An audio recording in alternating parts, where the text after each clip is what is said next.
Imagine this: a man with a speech impediment, a stutterer stumbling over words, unable to communicate fluently, and God chooses him to be his voice, to confront the most powerful empire on earth, to speak before Pharaoh, to deliver laws and commandments to millions of people.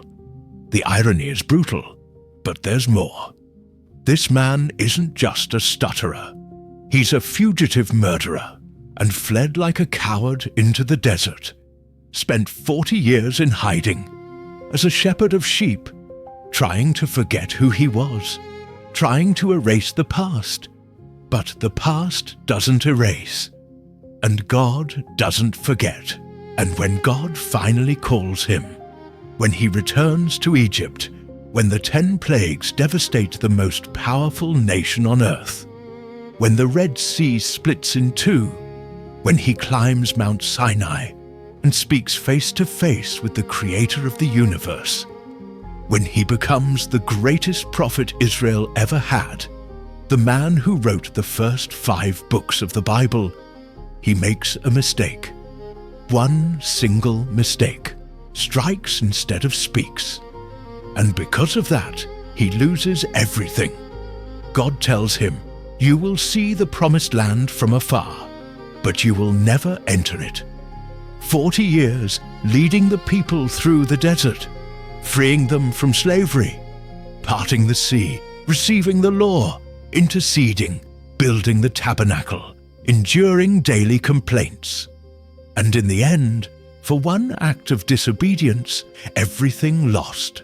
How does Israel's greatest prophet die outside the promise? How can someone who spoke face to face with God fail so close to the end?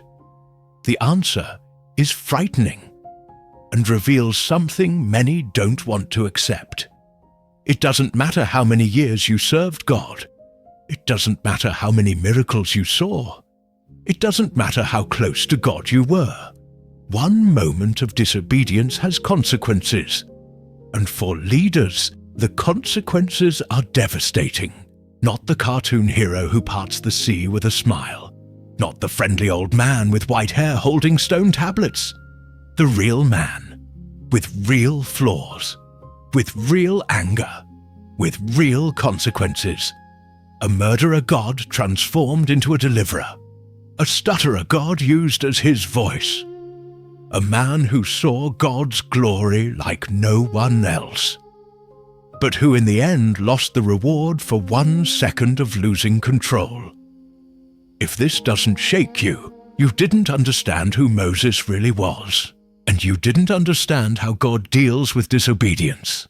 The Hebrews, descendants of Jacob who came to Egypt in Joseph's time, had multiplied too much. Exodus chapter 1 verse 7 says, "The children of Israel were fruitful, increased greatly, multiplied, and became exceedingly mighty, so that the land was filled with them." For Pharaoh, this was a threat. A foreign population growing within his empire. Strong, numerous, potentially dangerous. Exodus 1 verse 10 records his fear. He said, "Behold, the people of the children of Israel are more numerous and mightier than we. Let us deal shrewdly with them, lest they multiply." And it happens that when war breaks out, they join our enemies, fight against us, and leave the land. The solution? Brutal slavery. But it didn't work. The Hebrews kept multiplying. The more they were oppressed, the more they grew. So Pharaoh made a radical decision: infant genocide. Exodus 1 verse 22 brings the horrific decree: "Every son who is born you shall cast into the river, but every daughter you shall save alive." Mass drowning. Babies thrown into the Nile like trash. It was systematic extermination. And in the midst of this carnage, a boy was born. Hearing the screams of other mothers whose children were torn from their arms and drowned. But 3 months is the limit for hiding a baby. They cry. They make noise. Someone discovers. So she made a desperate decision. Exodus 2 verse 3. She took a basket of reeds, covered it with tar and pitch so water wouldn't enter, put the boy inside, and placed it among the reeds by the bank of the Nile. The same river where other Hebrew babies were drowned became this one's last hope. It was a death sentence disguised as faith. She had no way of knowing if someone would find the basket, or if a crocodile would reach it first, or if the baby would die of hunger or heat. It was surrendering to God's hands or to death's hands. The baby's sister Miriam stayed at a distance, watching to see what would happen, and there was a baby crying. Verse 6 says, she had compassion on him and said, "This is one of the Hebrews' children." She knew exactly what that meant. Her own father had ordered every Hebrew boy to be killed, and there was one, hidden in a basket, crying, helpless. She had two choices: obey her father's decree and let the baby die, or disobey and save him. She chose to disobey. At that moment, Miriam approached, and with impressive courage for a child, offered, "Shall I go and call a Hebrew nurse for you to nurse the child?" Pharaoh's daughter said yes. Miriam ran and called the baby's own mother. And something surreal happened. The mother was hired to nurse her own son, paid by Pharaoh's daughter, to care for the baby she herself had hidden in the river. God was rewriting the tragedy. When the boy grew and was weaned, the mother brought him back to Pharaoh's daughter, and she adopted him as her son, Exodus 2 verse 10, and gave him an Egyptian name, Moses, which in Egyptian means drawn from the water. The irony was brutal. The boy condemned to die by drowning by Pharaoh's order was saved by Pharaoh's own daughter and raised in the royal palace as a prince. Acts of the Apostles, chapter 7, verse 22, summarizes, "Moses was learned in all the wisdom of the Egyptians and was mighty in words and deeds. He learned mathematics, astronomy, architecture, literature, Egyptian religion, military tactics, administration, politics, everything a prince needed to know. He wore fine linen clothes, ate at palace banquets, had servants, probably participated in religious ceremonies to Egyptian gods, saw Pharaoh up close, associated with priests, scribes, and generals, had a guaranteed future, position, power, wealth. But there was a problem. He knew he wasn't really Egyptian. Somehow he knew. Perhaps his mother told him during the years she nursed him. Perhaps he discovered it later.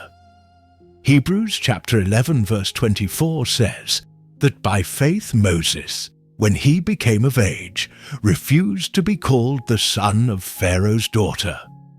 He made a choice, rejected Egyptian identity, and assumed Hebrew identity, but not without conflict. He saw his Hebrew brothers every day, slaves, making bricks under the sun, being beaten, humiliated, treated like animals, while he dined at the palace. The guilt must have been crushing. Why was he saved and not the others? Why did he have privilege while they suffered? What should he do about it? This tension grew for years, decades. Moses had access to power, but couldn't use it, had education, but couldn't apply it to free his people, had strength, but was trapped, because he was one, and Pharaoh was the empire. Alone he could do nothing, or could he? Exodus 2 verse 12. He looked this way and that way, and when he saw no one, he killed the Egyptian and hid him in the sand. Let's pause here, because what just happened is critical. Moses killed a man. It wasn't an accident. It wasn't self-defense, it was intentional homicide. He looked around to make sure no one was watching. That's premeditation. He used force, the education, the training he received at the palace, and took an Egyptian's life, then hid the body in the sand, as if it were possible to hide sin, cover up the crime, erase what happened. Perhaps he thought this would be the beginning, that he would lead a revolt, that the Hebrews would unite around him, that he would be the deliverer. But the next day he discovered he was completely wrong. Are you going to kill me like you killed the Egyptian? Moses froze. The secret had leaked. The Hebrews knew. And instead of seeing Moses as a hero, they saw him as a murderer, as a threat. And if they knew, soon everyone would know. Soon the Egyptians would know. Soon Pharaoh would know. Exodus 2 verse 15 confirms. When Pharaoh heard this, he sought to kill Moses. From palace to wanted man in a matter of hours. Moses had to run. Leave everything, position, power, palace, future. He became a fugitive, a murderer on the run. He ran far from Egypt, into the desert, to a place where no one knew him, where no one knew what he had done. The man who grew up in the palace was now fleeing as a criminal. The prince became a fugitive. The future deliverer became a murderer in flight. Moses sat down by a well, exhausted, without direction, without a plan, probably in shock. He had lost everything, the life he knew, the identity he built, the purpose he imagined, and all because of one act of violence, one moment of anger, one murder he thought would stay hidden. While he sat there, lost in thought, 7 girls arrived, daughters of a Midianite priest named Jethro. They came to draw water from the well to give to their father's flock, but some shepherds drove them away, probably wanting to use the well first, or just wanting to harass them. Moses saw, and even broken, even a fugitive, still had a sense of justice. He got up, defended the girls, drove away the shepherds, and watered their flock. The girls went back home, and their father Jethro noticed, verse 18. He asked, "How is it that you have come back so soon today?" They told him, verse 19.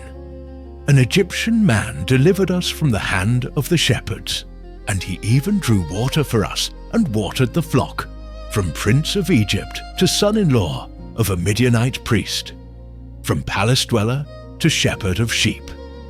Verse 22 says that Zipporah had a son, and Moses named him Gershom, because he said, "I have been a stranger in a foreign land." That name reveals everything. Gershom means stranger there. Moses didn't feel at home. He wasn't Egyptian, wasn't Midianite, wasn't a Hebrew living in freedom.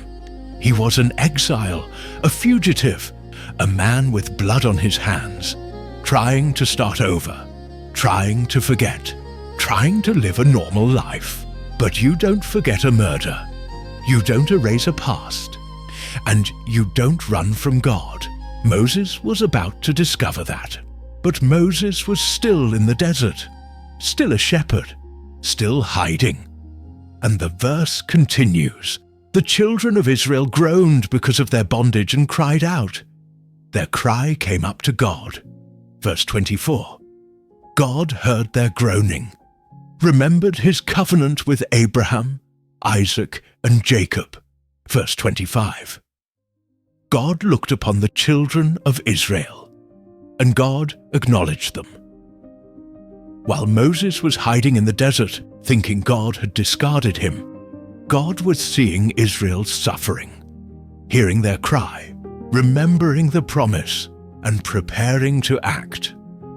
And the instrument God would use was precisely the fugitive murderer who was shepherding sheep in Midian. 40 years in the desert wasn't abandonment, it was preparation. God was breaking Moses' pride, removing self-confidence, teaching dependence.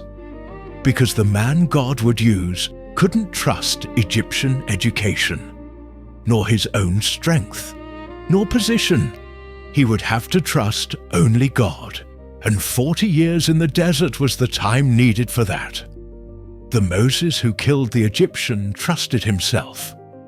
The Moses God would call would trust only God. Moses was 80 years old, verse 2.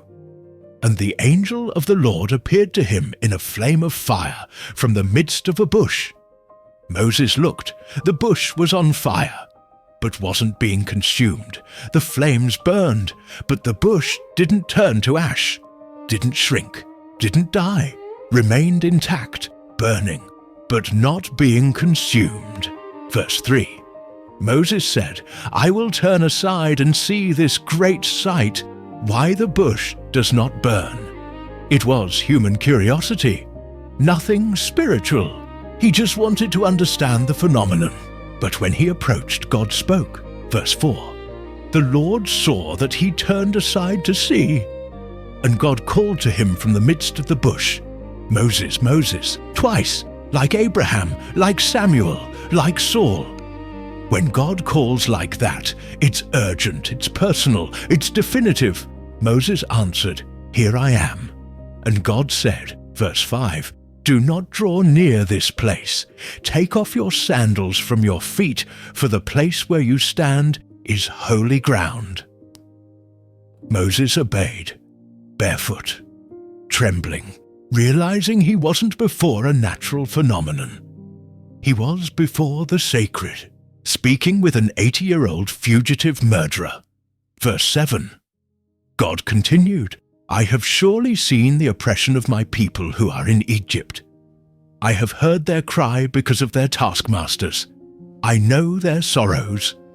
God hadn't forgotten the Hebrews. He was seeing, hearing, knowing. 40 years of silence didn't mean absence. It meant timing.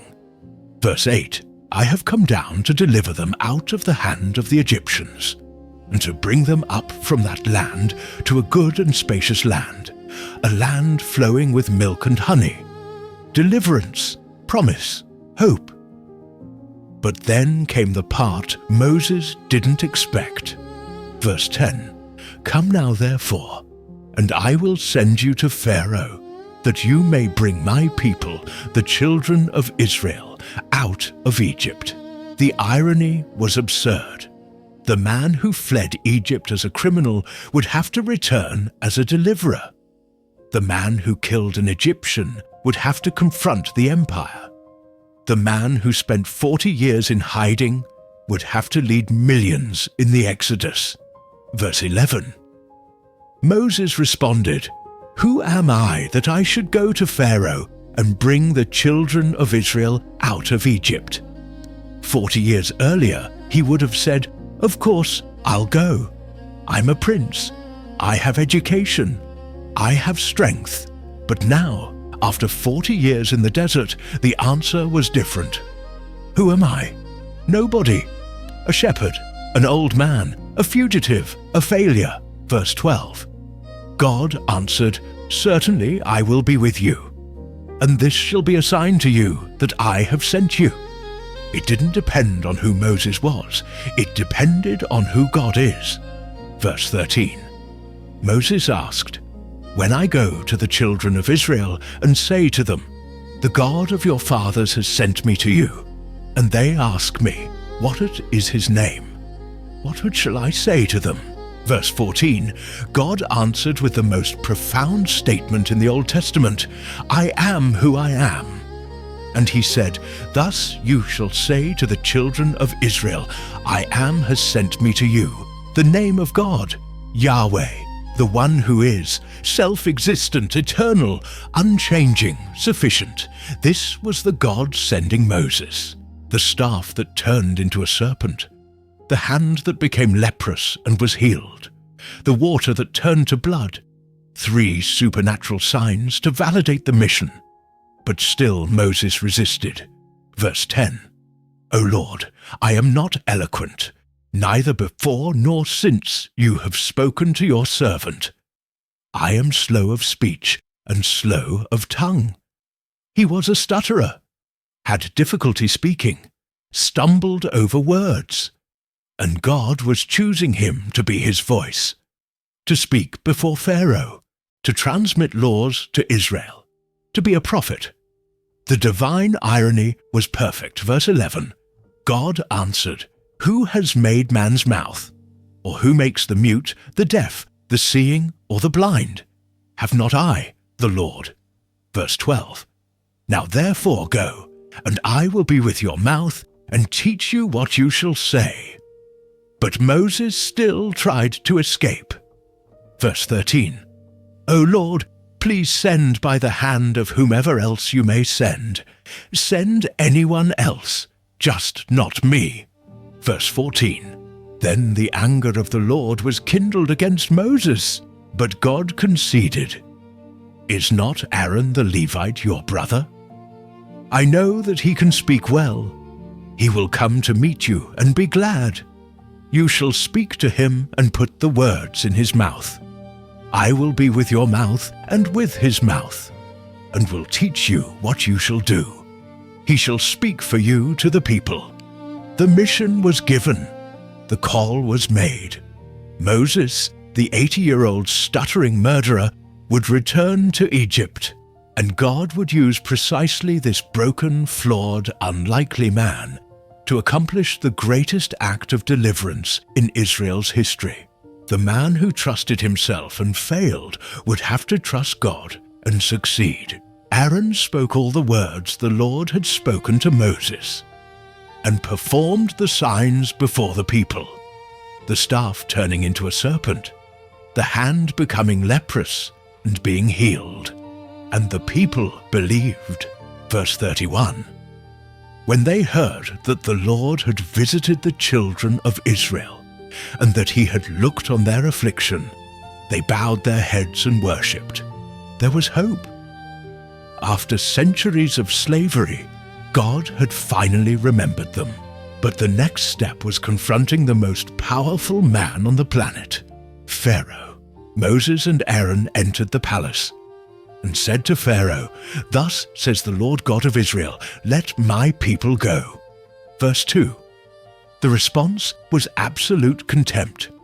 Who is the Lord that I should obey his voice to let Israel go? I do not know the Lord, nor will I let Israel go. Pharaoh didn't recognize Israel's God. To him, Yahweh was just another tribal god, insignificant, powerless. Egypt had dozens of gods.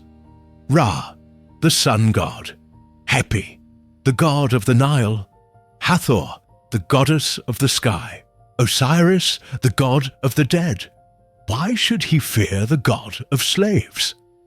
So Pharaoh made a decision. Instead of releasing the Hebrews, he increased the oppression. Verses 6 through 9. He ordered that the taskmasters no longer give straw to the Hebrews to make bricks, but demanded the same amount of production. Now they would have to gather their own straw and still maintain the same quota. It was impossible. It was cruelty. And it was Moses' fault. Exodus 5, verse 21. The Hebrew supervisors confronted Moses and Aaron. May the Lord look on you and judge, because you have made us a stench to Pharaoh, putting a sword in his hand to kill us. Moses returned to God. Verse 22. Lord, why have you brought trouble on this people? Why did you send me? For since I came to Pharaoh to speak in your name, he has done evil to this people, and you have not delivered your people at all. The mission had worsened the situation. Slavery got harder, suffering increased, and Moses questioned whether he had heard God correctly. The plagues weren't just demonstrations of power. They were theological attacks. Each plague targeted an Egyptian god, proving that Yahweh was supreme and that Egypt's gods were nothing. Behold, I will strike the waters which are in the river with the rod that is in my hand, and they shall be turned to blood. Verse 20. Aaron lifted up the rod and struck the waters that were in the river, and all the waters turned to blood. The fish died. The river smelled bad. The Egyptians couldn't drink the water. But Pharaoh wasn't shaken. Verse 22. The magicians of Egypt did the same with their enchantments. And Pharaoh's heart grew hard. The Nile was worshipped as the source of life. Happy was the god of the Nile. And God had turned the source of life into a source of death. But Pharaoh hardened his heart. She was worshipped as the goddess of fertility. Now the frogs, a sacred symbol, became an unbearable plague. Verse 8. Pharaoh called Moses and Aaron. Entreat the Lord that he may take away the frogs from me and from my people, and I will let the people go. Moses prayed. God answered. Verse 13. The frogs died. In the houses, the courtyards, the fields. Verse 14. They gathered them together in heaps, and the land stank. But when Pharaoh saw there was relief, he hardened his heart. Verse 15. And did not heed them. Third plague, lice. Exodus 8 verses 16 through 19. Aaron stretched out the rod and struck the dust of the earth. Verse 17. All the dust of the land became lice on man and beast, lice covering everything and everyone. The magicians tried to replicate, but couldn't. Verse 18. Then the magicians said to Pharaoh, "This is the finger of God." Even the sorcerers recognized divine power. But Pharaoh didn't. Verse 19. He hardened his heart and did not heed them. Flies. Exodus 8 verses 20 through 32. God sent swarms of flies, but with a difference. Verse 22. On that day I will set apart the land of Goshen, where my people dwell, that no swarms of flies shall be there.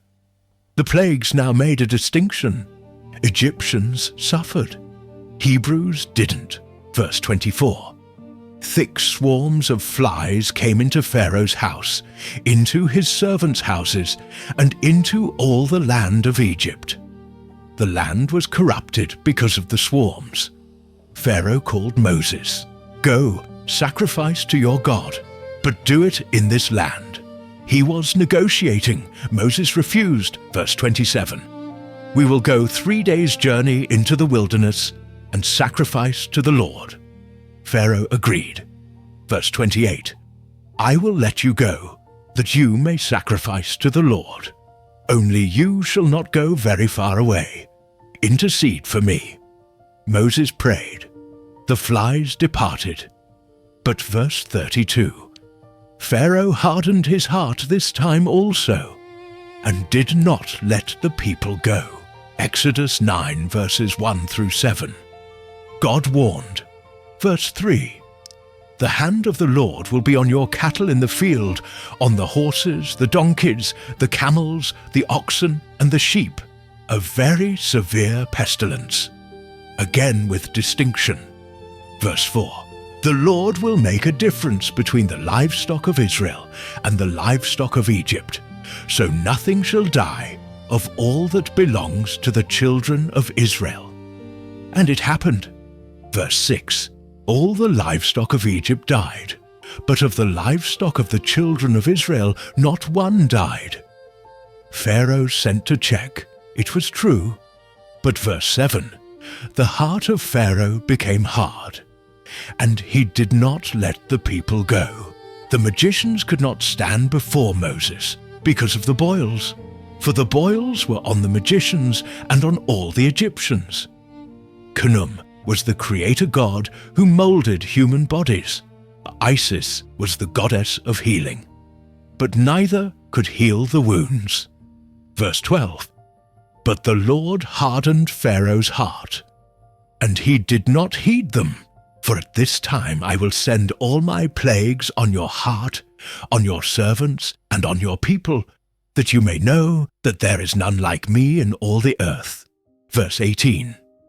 Behold, tomorrow about this time I will cause very heavy hail to rain down, such as has not been in Egypt since its founding until now, and gave a warning. Verse 19. Gather your livestock and all that you have in the field, for the hail shall come down on every man and beast found in the field and not brought home, and they shall die. Some Egyptians feared. Verse 20. He who feared the word of the Lord among the servants of Pharaoh made his servants and his livestock flee to the houses. Others ignored. Verse 21. But he who did not regard the word of the Lord left his servants and his livestock in the field. The hail came. Verse 23. The Lord rained hail on the land of Egypt. There was hail, and fire mingled with the hail, so severe as had never been in all the land of Egypt since it became a nation. Verse 25. The hail struck throughout the land of Egypt, all that was in the field, both man and beast, and struck every herb of the field, and broke every tree of the field, except in Goshen, where the Hebrews were. Nut was the goddess of the sky. Seth was the god of storms. But they couldn't control this. Verse 27. Pharaoh called Moses and Aaron. I have sinned this time. The Lord is righteous, and my people and I are wicked. Entreat the Lord, that there may be no more mighty thunderings and hail, and I will let you go. But it was a lie. Verse 34. When Pharaoh saw that the rain, the hail, and the thunder had ceased, he sinned yet more and hardened his heart. Verse 5. They shall cover the face of the earth, so that no one will be able to see the earth. They shall eat the residue of what escaped, what is left to you from the hail. They shall fill your houses. Pharaoh's servants intervened. Verse 7. How long shall this man be a snare to us? Let the men go. Do you not yet know that Egypt is destroyed? Pharaoh negotiated. Verse 11. Go you who are men, and serve the Lord. Only the men, without women, without children, without flocks. Moses refused. Verse 13. Moses stretched out his rod. An east wind blew and brought locusts. Verse 14. They went up over all the land of Egypt and rested on all the territory, so severe that there had never been locusts like them before. Verse 15. They covered the face of the whole earth, so that the land was darkened. They ate every plant, every fruit. Nothing green was left. Verse 16. Pharaoh called Moses and Aaron in haste. I have sinned against the Lord your God, and against you. Now therefore, please forgive my sin only this once, and entreat the Lord your God, that he may take away from me this death only. Moses prayed. A west wind carried away the locusts, but verse 20. The Lord hardened Pharaoh's heart, and he did not let the children of Israel go. They did not see one another, nor did anyone rise from his place for 3 days. But all the children of Israel had light in their dwellings. Ra was the sun god, Egypt's supreme deity, and God blotted out the sun, absolute darkness, for 3 days, showing that Ra didn't exist, that Yahweh controlled even light. Verse 24. Pharaoh called Moses, Go serve the Lord. Only let your flocks and herds be kept back. Let your little ones also go with you. Moses demanded everything. Verse 26. Our livestock also shall go with us. Verse 28.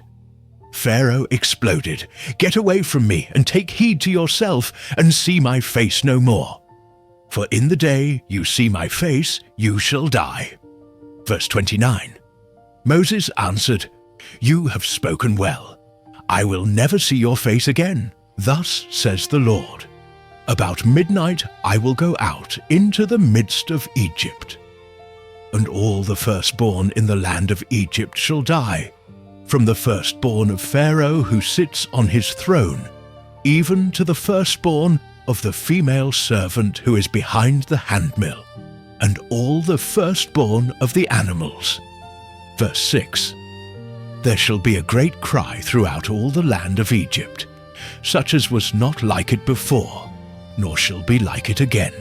But against none of the children of Israel shall a dog move its tongue, against man or beast, that you may know that the Lord does make a difference between the Egyptians and Israel. It wasn't random punishment. It was direct judgment on Pharaoh, on what he worshipped, on the heir to the throne, on Egypt's future. And it was a warning. But before the plague fell, God gave detailed instructions to the Hebrews. Exodus 12, a male of the first year. Verse 6, keep it until the 14th day of the month. Then the whole assembly of the congregation of Israel shall kill it at twilight. Verse 7, they shall take some of the blood and put it on the 2 doorposts and on the lintel of the houses. Verse 8, they shall eat the flesh that night, roasted in fire. Verse 11, eat it in haste. It was the Lord's Passover. Verse 12, for I will pass through the land of Egypt on that night, and will strike all the firstborn in the land of Egypt, both man and beast. Against all the gods of Egypt I will execute judgment. Verse 13, the blood shall be a sign for you on the houses where you are. When I see the blood, I will pass over you, and the plague shall not be on you to destroy you when I strike the land of Egypt. It was life for life, blood for protection, faith for salvation. And that night it happened. Verse 29. At midnight the Lord struck all the firstborn in the land of Egypt. Verse 30. Pharaoh rose in the night, he, all his servants, and all the Egyptians. And there was a great cry in Egypt, for there was not a house where there was not one dead. Pharaoh's son, dead. The firstborn sons of every Egyptian family, dead. Egypt was in mourning, and Pharaoh was broken. Verse 31. He called for Moses and Aaron at night. Rise, go out from among my people. Go, serve the Lord. Take your flocks and your herds, as you have said, and be gone. And bless me also. It was deliverance. After 430 years of slavery, Israel was free. The Lord had given the people favor in the sight of the Egyptians, so that they granted them what they requested. Thus they plundered the Egyptians. Moses went ahead, guided by God. Verse 40, Exodus 13, verse 21. The Lord went before them by day in a pillar of cloud to lead them the way, and by night in a pillar of fire to give them light. It was visible presence, constant direction. But Pharaoh had second thoughts. Exodus 14, verse 5. What have we done that we have let Israel go from serving us? Verse 6. He made ready his chariot and took his people with him. Verse 7. He took 600 choice chariots and all the chariots of Egypt. He pursued Israel and overtook them. Verse 9. Encamped by the sea. Verse 10. The children of Israel saw the Egyptian army coming, and they were greatly afraid. They complained to Moses. Verse 11. Because there were no graves in Egypt, have you taken us away to die in the wilderness? 3 days out of Egypt and already complaining. Sea ahead, army behind, no way out. But Moses said, verse 13, do not be afraid, stand still and see the salvation of the Lord. The Egyptians you see today, You shall see again no more forever, and made the sea into dry land, and the waters were divided. Verse 22. The children of Israel went into the midst of the sea on the dry ground, and the waters were a wall to them on their right hand and on their left, walls of water on both sides, Israel crossing on dry ground. Verse 23. The Egyptians pursued them. All Pharaoh's horses, his chariots, and his horsemen went into the midst of the sea after them. But God fought for Israel. Verse 24. The pillar of fire and cloud troubled the Egyptian camp. Verse 25. He took off their chariot wheels so that they drove them with difficulty. When Israel finished crossing, God said to Moses, verse 26, Stretch out your hand over the sea, that the waters may come back upon the Egyptians. Moses stretched it out. Verse 27.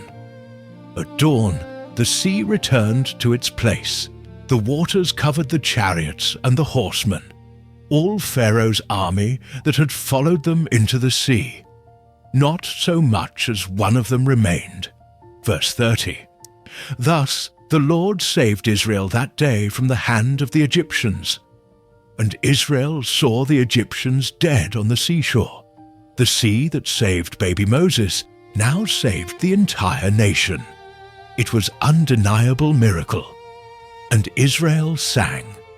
Exodus 15, verse 3. God called Moses, Come up to the mountain.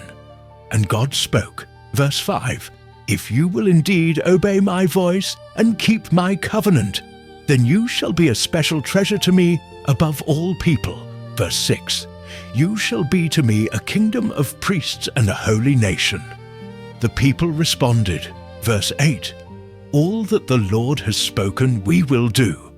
Verse 11, God set the date. On the third day the Lord will come down in the sight of all the people upon Mount Sinai. And he came.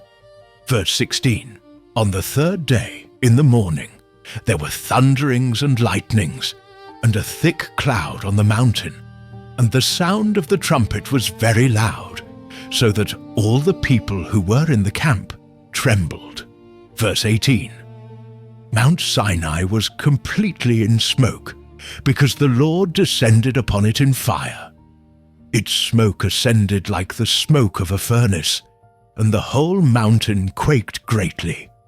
Verse 19, The blast of the trumpet sounded long, and became louder and louder. Moses spoke, and God answered him by voice. Verse 20, The Lord came down upon Mount Sinai, on the top of the mountain. And the Lord called Moses to the top of the mountain. Moses went up, and there, in God's presence, he received the law. Exodus 20, the 10 Commandments, written by God's own finger on tablets of stone, and much more. Instructions about worship, about justice, about relationships, about the tabernacle. Exodus 24, verse 18. Moses was there 40 days and 40 nights, without eating bread, without drinking water, receiving everything God wanted to transmit. Take off the golden earrings which are in the ears of your wives, your sons, and your daughters, and bring them to me. Verse 3.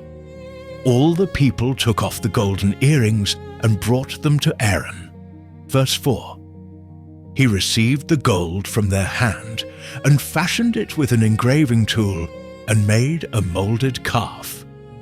Then they said, This is your God, O Israel, that brought you out of the land of Egypt. Pagan worship, idolatry, at the foot of the mountain where God was giving the law. Verse 5. Aaron built an altar before it, and proclaimed, Tomorrow is a feast to the Lord. Verse 6.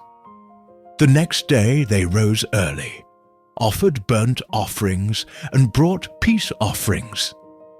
The people sat down to eat and drink and rose up to play. Religious orgy. total breach of the covenant.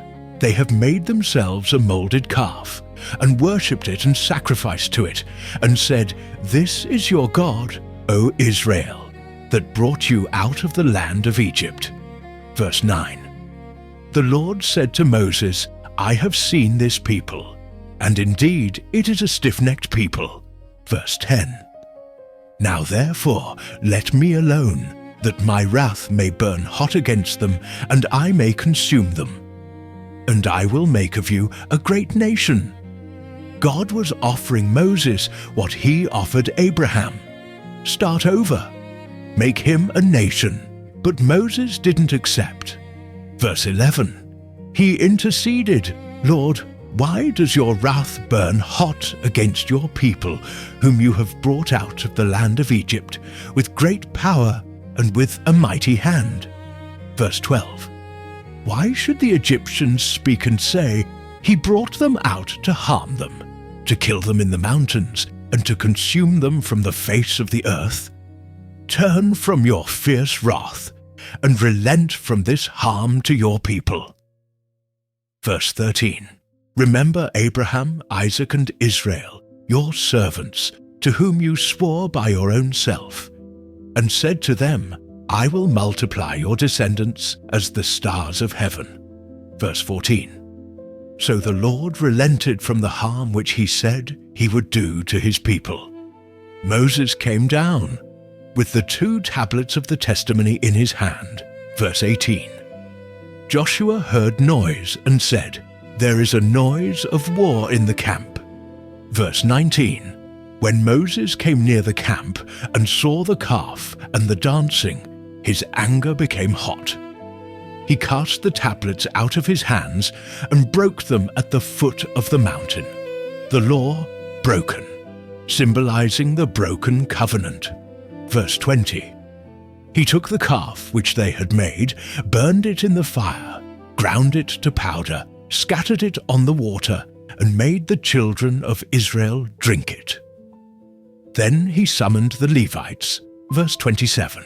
Let every man put his sword on his side and go in and out from entrance to entrance throughout the camp, and let every man kill his brother, every man his companion, and every man his neighbor. Verse 28. The sons of Levi did according to the word of Moses. About 3,000 men of the people fell that day. But if not, I pray, blot me out of your book which you have written. Moses was willing to be cut off from God to save the people. Verse 33. God answered, "Whoever has sinned against me, I will blot him out of my book." But the nation was spared. The covenant was renewed. Exodus 34. Moses went up to the mountain again, and God wrote on the tablets again. Exodus 33 verse 11 says something astonishing. The Lord spoke to Moses face to face, as a man speaks to his friend. Intimacy that Adam lost in Eden, that Enoch had, that Abraham experienced, that Moses recovered. Direct access to God, friendship with the Creator. Exodus 40. Under Moses' leadership, the tabernacle was built, exactly as God commanded. Verse 33. Thus Moses finished the work. Verse 34. Then the cloud covered the tabernacle of meeting, and the glory of the Lord filled the tabernacle. God was dwelling in the midst of Israel, literally, visibly, constantly. One leader from each tribe, 12 spies. Numbers 13 verse 17. Moses sent them with clear instructions. Go up this way into the south, and go up to the mountains. Verse 18. See what the land is like, whether the people who dwell in it are strong or weak, few or many. Verse 20. Be of good courage, and bring some of the fruit of the land. Now the time was the season of the first ripe grapes. Verse 23. They came to the valley of Eshcol, and cut down a branch with one cluster of grapes, which they carried between 2 of them on a pole. They spent 40 days exploring the land. Nevertheless, the people who dwell in the land are strong, and the cities are fortified and very large. We also saw the descendants of Anak there. Verse 33. We also saw giants there. We were like grasshoppers in our own sight, and so we were in their sight.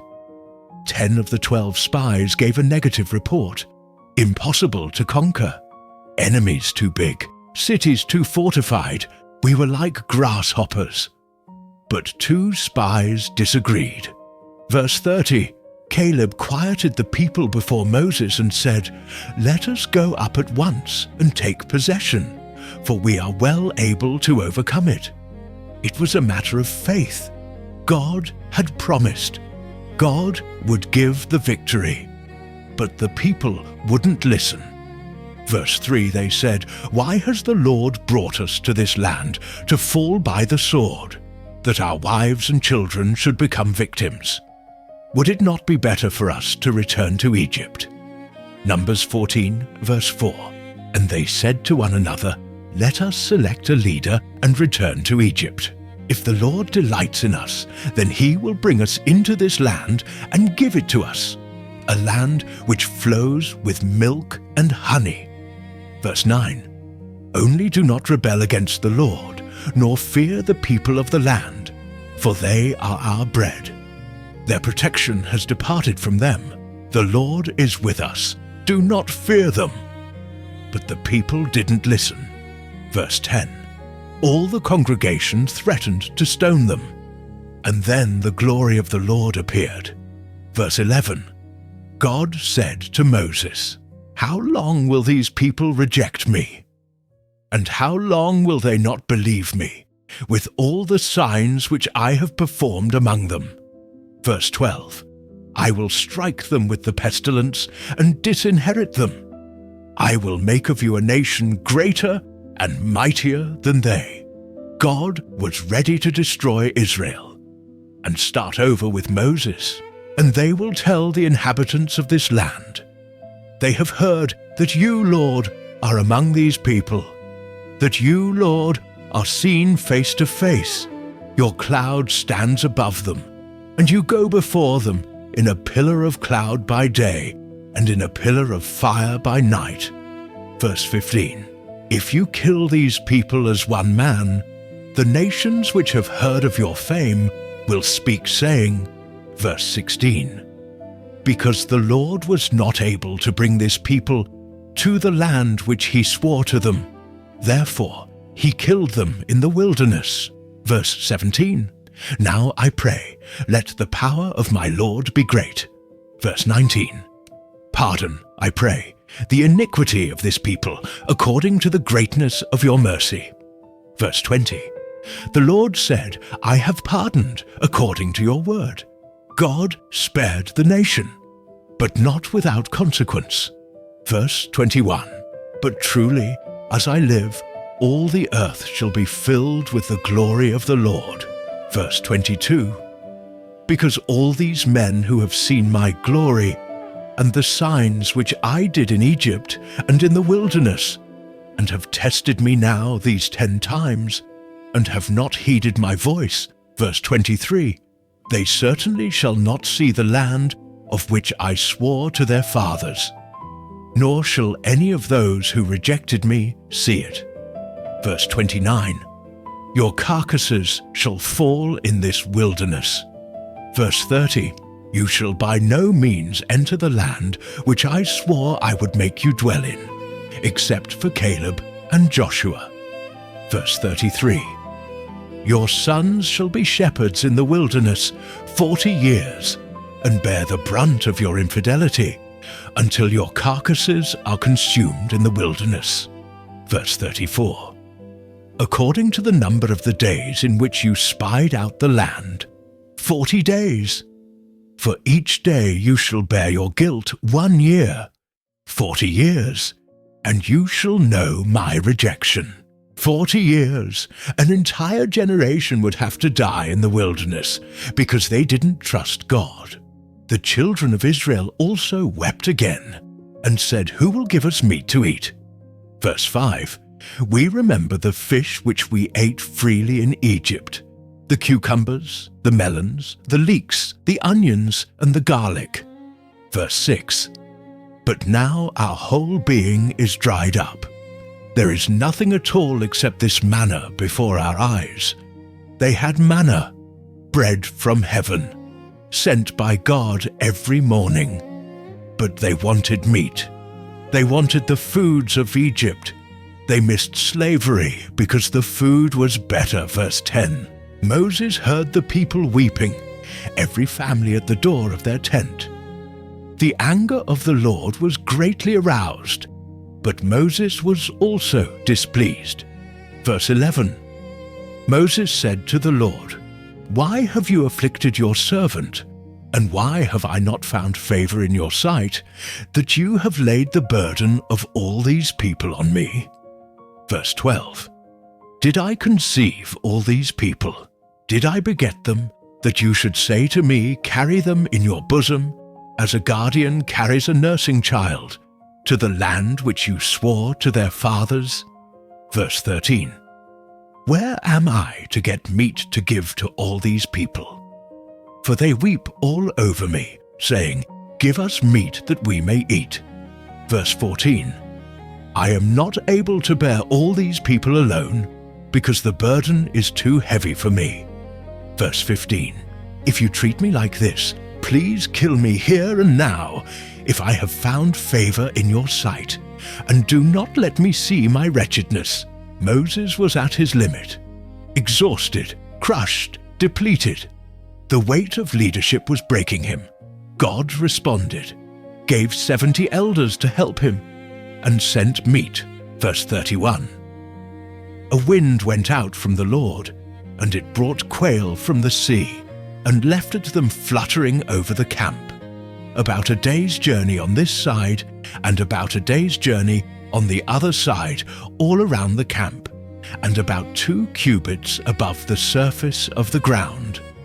But verse 33, while the meat was still between their teeth, before it was chewed, the wrath of the Lord was aroused against the people, and the Lord struck the people with a very great plague. God gave what they asked, but judged the ingratitude. Numbers 12. Even Miriam and Aaron spoke against Moses. Verse 1. Because of the Cushite woman whom he had married. Verse 2. They said, has the Lord indeed spoken only through Moses? Has he not spoken through us also? And the Lord heard it. Verse 3. Now the man Moses was very humble, more than all men who were on the face of the earth. God defended Moses. Verse 6. He said, hear now my words. If there is a prophet among you, I, the Lord, make myself known to him in a vision. I speak to him in a dream. Verse 7. Not so with my servant Moses. He is faithful in all my house. Verse 8. I speak with him face to face, clearly, and not in dark sayings. He sees the form of the Lord. Why then were you not afraid to speak against my servant Moses? Verse 9. The anger of the Lord was aroused against them, and he departed. Verse 10. When the cloud departed from above the tabernacle, suddenly Miriam became leprous, as white as snow. God struck her with leprosy. Aaron asked for forgiveness. Moses interceded for Miriam. Verse 13. Moses cried out to the Lord, saying, please heal her, O God, I pray. God heard. She was separated 7 days and was healed. Even Moses' own family turned against him. But he kept leading, kept interceding, kept enduring, and it wouldn't be the last. Verse 28.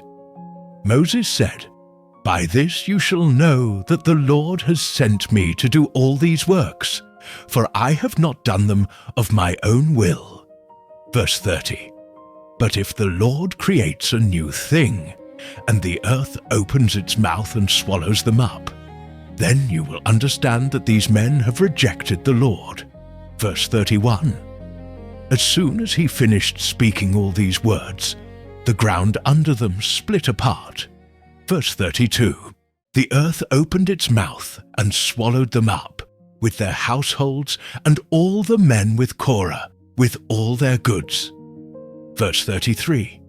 They and all those with them went down alive into the pit. The earth closed over them, and they perished from among the assembly. Immediate judgment. But the next day. Verse 41. All the congregation of the children of Israel complained against Moses and Aaron, saying, "You have killed the people of the Lord." Incredible. God had judged, but they blamed Moses and Aaron. Verse 45. God commanded them to get away, because he was going to consume the people. Verse 47.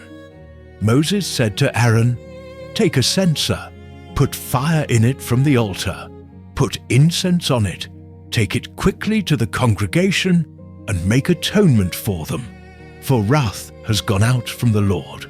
The plague has begun." Verse 48.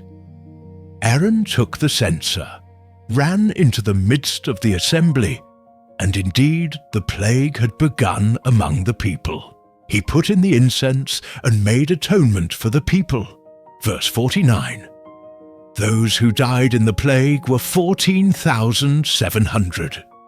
Again Moses and Aaron saved the people, interceded, stood between God and Israel, between wrath and mercy, interceding and enduring endless complaints.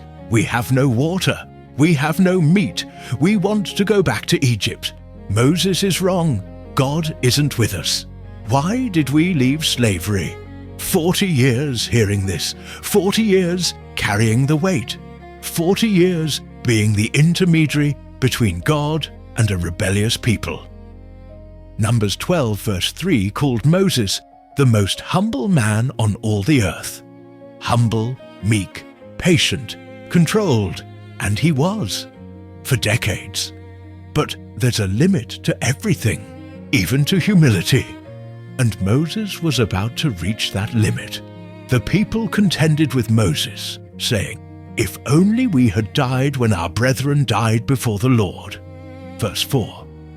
Why have you brought up the assembly of the Lord into this wilderness, that we and our animals should die here?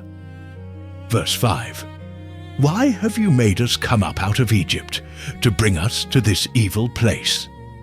It is not a place of grain or figs or vines or pomegranates, nor is there any water to drink. 40 years hearing the same complaint. Verse 6. So Moses and Aaron went from the presence of the assembly to the door of the tabernacle of meeting, and fell on their faces. And the glory of the Lord appeared to them. Verse 7. The Lord spoke to Moses, verse 8, "Take the rod, and gather the assembly together, you and Aaron your brother, and speak to the rock before their eyes, and it will yield its water. Thus you shall bring water for them out of the rock, and give drink to the congregation and their animals." The order was clear. Take the rod, gather the people, and speak to the rock. Don't strike. Speak. Verse 9. Moses took the rod from before the Lord as he commanded him. Verse 10. Moses and Aaron gathered the assembly together before the rock. And Moses said to them, "Hear now, you rebels, must we bring water for you out of this rock?" Something inside him broke. 40 years of patience. Over. Hear now, you rebels. Anger was in every word. Shall we bring water out of this rock? We, as if it were his power, as if Moses and Aaron were doing the miracle, not God. Verse 11. Then Moses lifted his hand and struck the rock twice with his rod, and water came out abundantly, and the congregation and their animals drank. God didn't command that. God said, "Speak."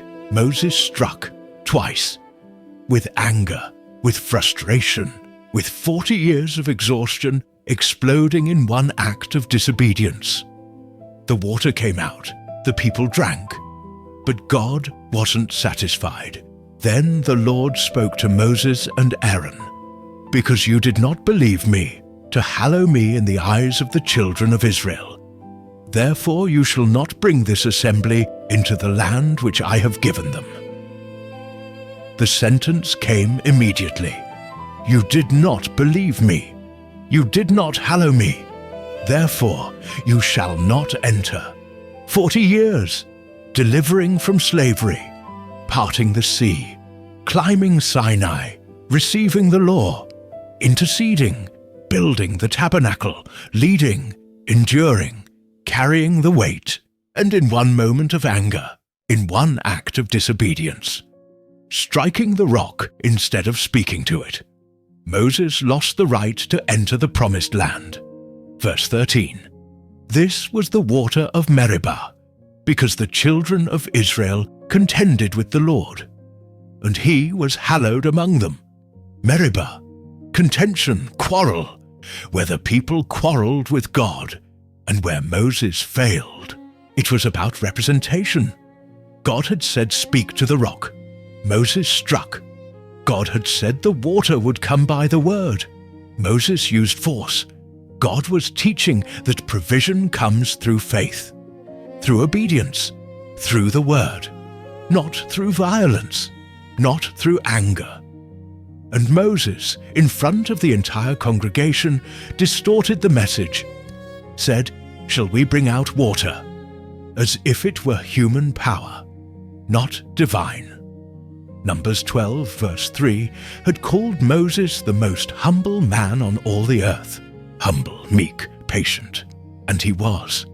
For 40 years, endured the impossible, bore the unbearable. But that day, humility failed, control was lost, anger won, and the price was devastating. When they act in anger, when they take the glory that belongs to God, judgment comes. Deuteronomy 3 verse 23 records that Moses pleaded with God.